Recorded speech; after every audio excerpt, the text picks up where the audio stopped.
Welcome to the New This Week video for June 7th.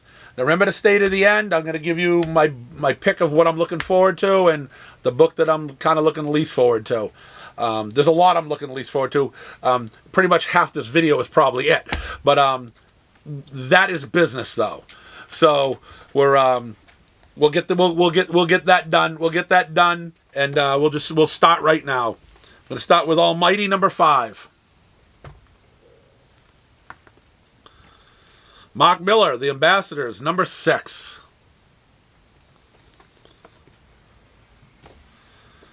Archie and Friends, The Hot Summer Movies, featuring Riverdale Jones, number 1. Astrobots, number 2.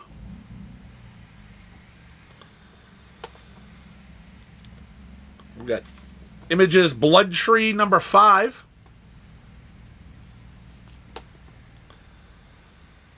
IDW, number 5. Well, hey, wait. Yeah, it's number 5 of Breath of Shadows. Yeah, see, we're Who's it by? IDW? Yeah, maybe. Yeah, I said, yeah. Either way, Breath of Shadows, number 5 from IDW. Death Dealer, number 13. Oh, a book here from Boombox. Fence, Redemption, number 1. This is a second series of Fence. Just as what we needed. They did one before. We need a second one of The Great Sport of Fencing. They got a comic on that. I don't think they even have like a football comic or a baseball comic or even a soccer comic, which is popular, or as we'll call that, football for outside the United States. That's more popular than this. But hey, we've got a comic about fencing. Godfell, number 4. I've been told this is a really good book. I brought home issue number 1 to try it. We're on issue 3 now, but it's called Hairball, number 3. It's by Matt Kent, Tyler Jenkins. Tyler Jenkins is, I think he's worked with Cullen Bunn on a couple Dark Horse horror books. But a couple of customers have said, this is a good book to check out, so we'll see. Hell to Pay, number 5. Oh, issue number 2 of Here Comes Calico. As you may remember, the profits of this, I guess, are going to like an animal league, just to save different animals and whatnot. And the very first page, the last one, had someone slamming a dog's face down onto a table.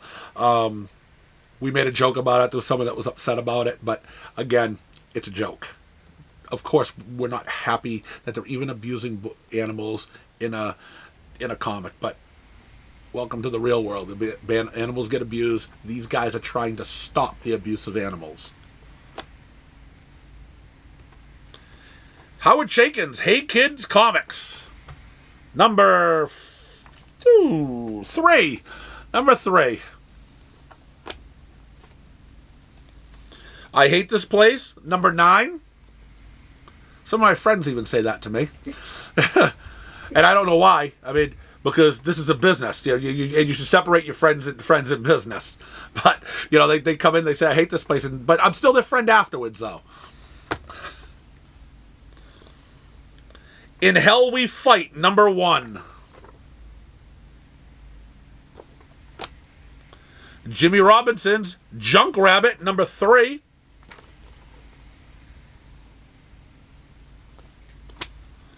Lamentation, number 2. Did I say that right? Lamentation. Okay. Close enough. Okay, all right. Number 2, Cullen Bunn book. I don't think I recognized it as being a Cullen Bunn book last week or last month. Or I may have said it, I just totally forgot it. But I'm bringing home number 1 now because he puts out a lot of great stuff. And this one here is for Oni Press. I mean, is there a company that this guy doesn't write for? I'd have to say he's one of the hardest working guys in comics also. You see a book from every... Oh, look at this. People are going to love this one. We got gorillas on the front cover. It's called The Legion of Exceptional Gorilla Men from American Mythology Productions. Look at that. It's got talking gorillas in it. All right, well, the artwork is kind of cartoony, but it's got a talking gorilla in it. You got to at least try it. These guys do a bunch of horror stuff, a bunch of weird stuff. Some of this stuff's good, some of the stuff's not, but you know, it's good enough to read some of the stuff, and it's good enough to support a smaller independent company, because it seems like many more just fallen by the waysides. If everyone just picked a book from an independent company to buy, you probably could keep them in business. I mean, hey, these guys have families to feed too. You know, it's the company itself. And sometimes it's some real garbage stories, and you wonder how he's feeding his family. But you can't blame the company for it. You know, you're gonna blame the idiot that's writing it. But anyways, Talking Gorillas. And another Mark Millar book, Magic Order number 5. This guy is definitely putting food on his family's table. This guy's got books coming out all the time. Maleficent number 2. All right, this book here is great. It's a lot of fun, and a lot of you old timers, and I even mean like my age or whatever, is going to recognize who's on the front cover. All right, some of you young guys, it may just go over your heads, but we've got Cherry Pop-Tart right here in the flesh, or in the ink, in the color of Money Shot number 2. This book is just a fun book. It cracks me up. It's kind of dirty and rude, and Cherry Pop-Tart has made an appearance. So people like me, Buff, Mike McNeil, we all know who Cherry Pop-Tart is.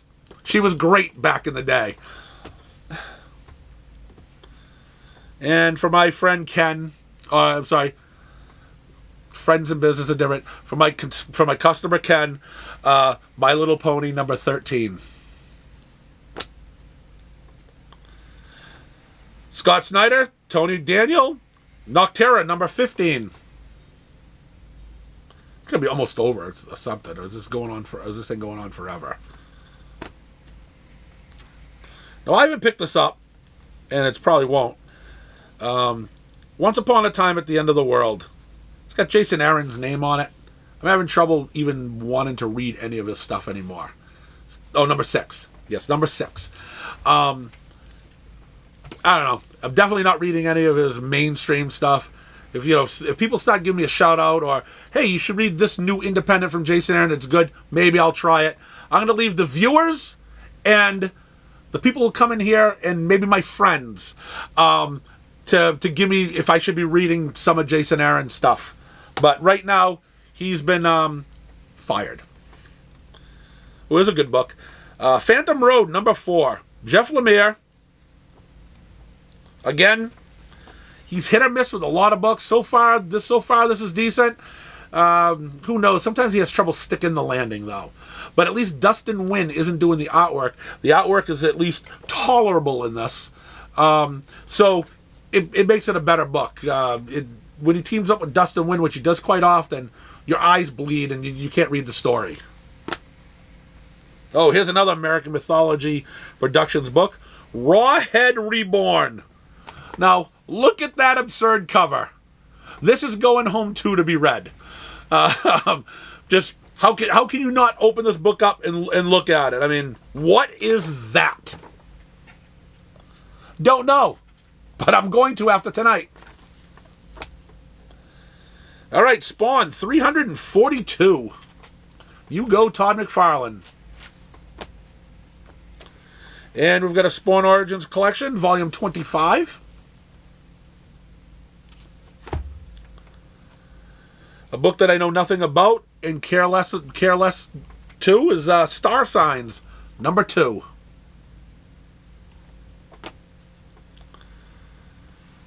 Star Trek Deep Space Nine, number 3. From IDW. Let's try supporting some of their books because they've filed for bankruptcy, but we'd like to see them stay going too. They do a lot of well, Star Trek, My Little Pony, Sonic. You know, I mean, they do a lot of big name books.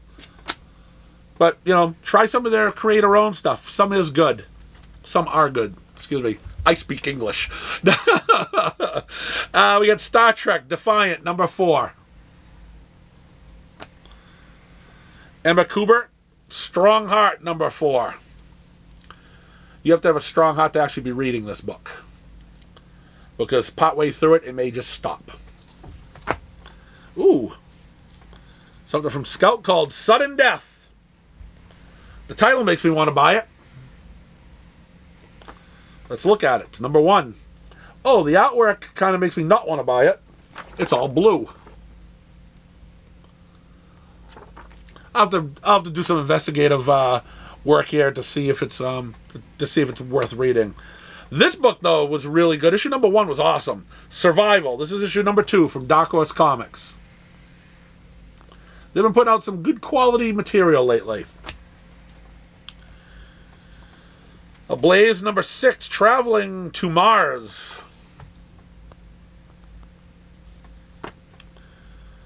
The Walking Dead Deluxe number 64.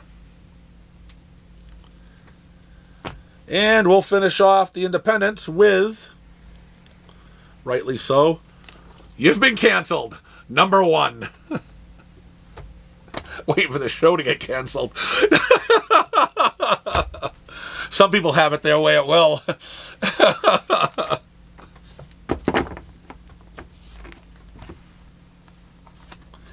All right, we're going to go to DC. Adventures of Superman, John Kent, number 4. People will be lining up at the door Wednesday for this book. Batman 136.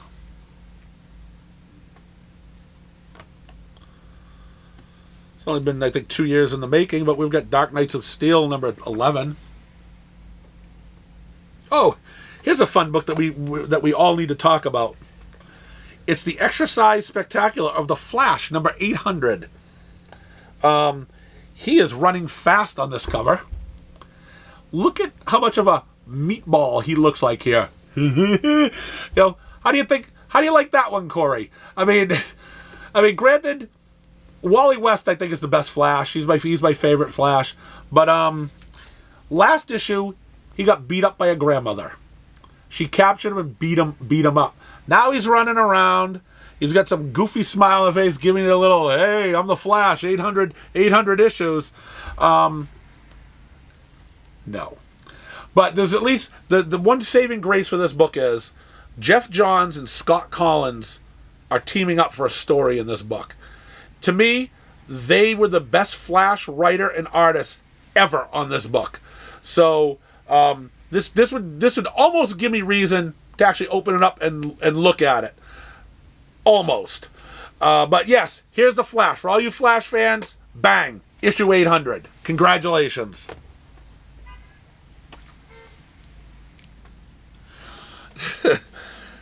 The Joker, the Man Who Stopped Laughing, number 9. Do you know Corey doesn't like getting called out on these, you know? Can't imagine why. This should have been the day he should have been doing it with us. He should have come in after work and done it with us to stop this from happening. Got New Talent Showcase, The Milestone Initiative, number 1. It's a giant one-shot. It's got 12 stories of all milestones with new talent. They're trying to get some new talent in there, which is always a good thing. You know, give people a chance. Well, here you have it. Too bad it's milestone stuff. Static is pretty good. I always like Static, but I haven't been a big fan of most of the other stuff. Poison Ivy number 13. It's date night.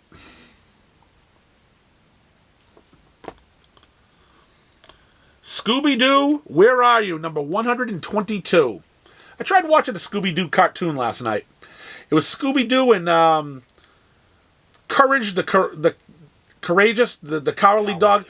Yes, Courage the Cowardly Dog. Now, I love Scooby-Doo. From a child, even now, I love watching Scooby-Doo. And I always liked Courage the Cowardly Dog. I could not make it through that movie. I fell asleep. I woke up, watched a little more. It says, I looked low. My wife was sleeping. We shut it off. It was just not a good movie, and I had high hopes for it too. But I don't know. Maybe it wasn't made for me. It just, I don't know. I felt bad that I didn't like it because I love both of them, and I love Scooby's awesome. All right, we get Shazam #2. I know someone out there right now is going, "This is the new this week. It's not the new movie of the week. Shut up and move on." And we're gonna finish off DC with Steelworks. Steelworks #1. I don't know if anyone's actually clamoring for this, but I think John Henry Irons is actually a pretty cool character. He's a great supporting character. Maybe a miniseries like this could be decent. I like him, but yeah, an ongoing series probably not. So we'll see. We'll see how this goes. Hopefully, people let me know. All right. We'll move on to Marvel. Bishop #5. Captain America: Sentinel of Liberty #13. Thank God that these are almost over. I heard that Straczynski is going to be writing Captain America in a few months. Could be good. He does some quality work, but better than the clowns that have been writing this stuff. At least we can say he's a professional. So, Daredevil #12. And I hope I didn't hurt anyone's feelings for this, because I know how some art people type, get their feelings hurt very easily. So I hope I don't hurt anyone's feelings. Got Deadpool #1, Batter Blood, and this one's actually done by Robert Liefeld.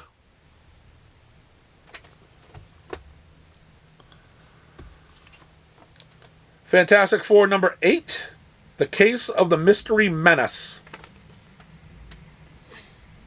Yeah. Groot #2. Here's a great trade paperback. The Hood. The Saga of Parker Robbins. This was a character that Marvel, created late 90s, early 2000s. Created him out of nowhere. And, everyone's always saying, hey, get us a new character. This character was awesome. He ran during Dark Reign. Him and Norman Osborn pretty much ran the Marvel Universe. And then, for some reason, they just decided to stop using him and then made him into a goofball. They took a freaking awesome character and then did nothing with him. And went back to other crap that was just going on. This is probably going to be a great trade paperback. And Mr. Negative was a good Spider-Man villain too, and they did the same thing with him too. Just we're gonna reveal who he is, and then they hardly ever use him now. Now he's just an idiot. I didn't know what I was doing here. The Invincible Iron Man #7. Holding the cover up, never looked to see what it was. For all you Loki fans, well, we've got an issue #1 for you. I'm not one of them. Red Goblin #5.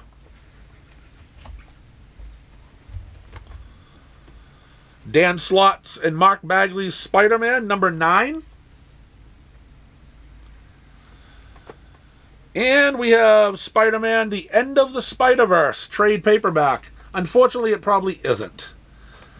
It would be great if it was, and we just had one Spider-Man again, or keep Miles Morales in our universe and bring in Miguel O'Hara, who is one of the best alternate Spider-Man ever out there from Spider-Man 2099, but leave him in our universe. Get rid of the rest of the Spider-Verse. We don't want to see it. It's like the multiverse. Nobody wants to see, Spider-Rex running around anymore. Yeah, it was funny at first, but it was funny one time only. Nobody wants to see this crap. But unfortunately, with doing the Enter the Spider-Verse movies and stuff, it's never going to end. Last week, you guys got to see the seamstress or the spinstress or whatever it was. Nobody cares. Get rid of it. Now, here's a great universe coming up. There's all sorts of stuff in this universe. Star Wars #35. Charles Soule, still putting out great books. Star Wars trade paperback, The Crystal Run, Part 2. Star Wars Empire, issue number 1. We're almost done.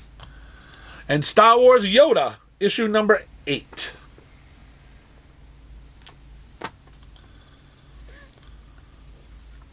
Venom number 20.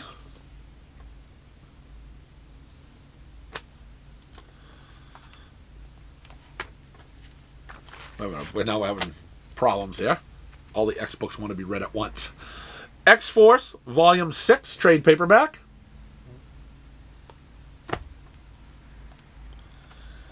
X-Men number 23, and it looks like the prominent thing on here is a giant Iron Man.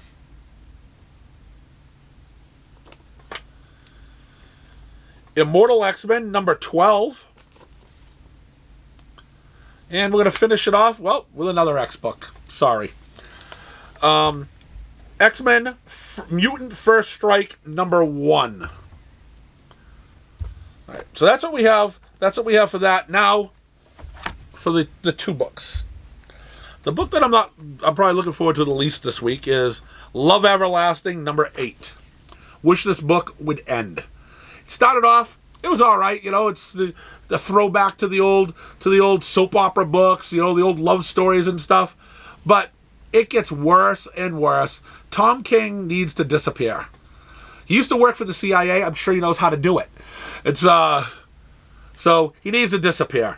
But the sales go down every single month for this book. It's almost to the point where they're just going to be for subs. But either way, that's a book I'm not looking forward to. The book I'm really looking forward to is Sins of the Salton Sea, number 1, written by Ed Brisson. Ed Brisson writes some really, really good stuff. This is an AWA book. AWA, I'd say 95% of their books are quality. This looks like it's a like a supernatural crime thriller book, and it's based on near the Salton Sea. So if you live in Southern California, you know what we're talking about with the Salton Sea. It's not good. So I think this is the book I'm looking forward to, and this is the book I'm definitely going to read this week. So that finishes it up. You've got some good stuff, got some bad stuff, but hey, it's all your decision. Don't just listen to me. If I don't like it, you may like it. You know, so I don't want anyone to be upset. We're all friends here. Thanks for watching. We'll see you next week. All right, that's the end of our business. When do I get paid?